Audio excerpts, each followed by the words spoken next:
बलदेव जी चुपचाप चले, मुस्कुरा गए, बोले जान बच गई। बच्चे को ले जाकर के देवकी के हाथों में दिया। देवकी ने बच्चे को ले लिया, कहा स्वामी। हाँ देवी, मेरे भैया ने मारा नहीं?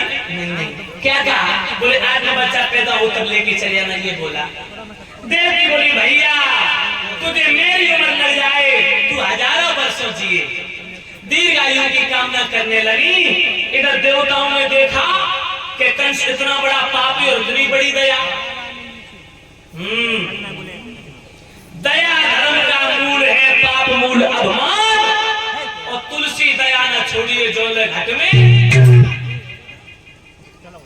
ये पति जी देवता सोचने लगे कंस को दया आती रहेगी तो भगवान के अवतार में विलंब होगा, तब तक संत महात्माओं की लय से कारागृह में सड़ जाएंगे, गल जाएंगे। उसी समय नारद को भेजा, कहा जल्दी जाओ तो उसकी बुद्धि बदलो। नारद वहां से भागे, बताओ पहुंचे हैं कंस के राज दरबार में। कंस ने आदर स्वागत सत्कार किया और बैठाला है बड़े प्रेम पूर्वक। कहा महाराज आइए। ब्रह्मा पुत्र देवर्षि नाथ के चरणों में कंस ने प्रणाम किया। बाबा नारद बैठ गए। नारद जी कहने लगे कंस चित्त प्रसन्न है? ठीक है, जैसे प्रसन्न। आप अपने बताओ आप कैसे? बोले मैं भी ठीक हूँ। नारद कहने लगे कंस मैंने सुना तुमने बहन की शादी कर ली। बोले बहन की शादी तो कर ली, लेकिन बहन मेरे लिए काल बन गई। क्यों? बोले जब मैं विदाई के लिए ले जा रहा था तो रास्ते में आकाशवाणी देवताओं ने की थी आकाश मार्ग से कि देवकी की तरफ से जो आत्मा बच्चा पैदा हुआ कंस तुम्हारा काल बनेगा। फिर बोले मैं देवकी को मारने के लिए तैयार हुआ, लेकिन बसदेव ने वचन दे करके देवकी की प्राणों की रक्षा कर दी। ये का जो बालक पैदा होगा मैं हर एक बच्चे को लाके तुम्हें सौंपता रहूंगा। नारद कहने लगे तो कोई बच्चा पैदा हुआ? बोले हाँ महाराज, अगर थोड़ी देर पहले आप आ जाते तो बच्चे को देख भी लेते। अच्छा मार दिया? बोले ना ना ना। क्यों? बोले वो तो पहला बालक था, पहले से क्या लेना देना है।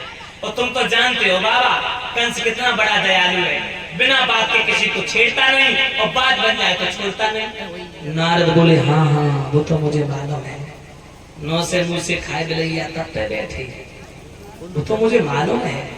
नारद बोले कंस मेरे हाथ में क्या है? फूल। फूल पास में फूल पकड़ो पहले।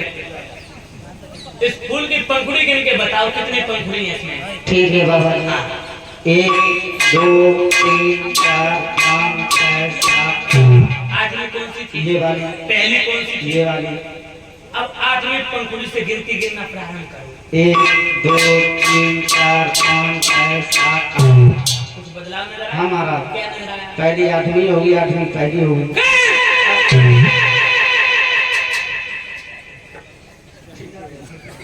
हम इसलिए चीख रहा हूँ, इसलिए चिल्ला रहा हूँ, तेरा शुभ चिंतक हूँ। मूर्ख, तू मरना चाहता है? अपने काल को छोड़कर के रंगरेलियों बना रहा। तूने कैसे जान लिया वो पहला बालक था? पहला आत्मा हो सकता, आत्मा पहला हो सकता। एक बात बता रहे, तू कभी अपनी अटारी पे चढ़ के गो? हाँ हाँ। जब सीढ़ी पे कदम रखता है तो पहला कदम पहली सीढ़ी। हाँ। और ऊपर से जब उतरता है तब कदम रखता है वो सीढ़ी पहली। तो तूने कैसे जान लिया बच्चा पहला था? आत्मा पहला हो सकता, पहला आत्मा हो सकता। अच्छा हाँ महाराज बोला माता जाएगा। अब तू जाने तेरे काम जाने मार जी नारद वहां से चले गए भाइयों। और एक बात तो कहेंगे, दो व्यक्तियों में कभी आपस में विवाद नहीं होगा, झगड़ो ना है भैया। अगर तीसरा कोई पानी को धरैया ना हो, जोगिंदर भैया, दो व्यक्ति में कभी आपस में दो व्यक्ति नहीं लड़ सकते तो तीसरा कोई पानी को धरैया ना हो। अरे तू काहे बात में कम है? नारद जी चले जाते हैं, बहनाओ ध्यान रखना। कंस वहां से भागा, भागता हुआ पहुंचा देवकी बच्चे को गोद में लेकर के दुग्धपान करा रही थी। कंस के लगा बहन ला बच्चे को मुझे दे दे। देवकी बच्चे को लेकर के भागी।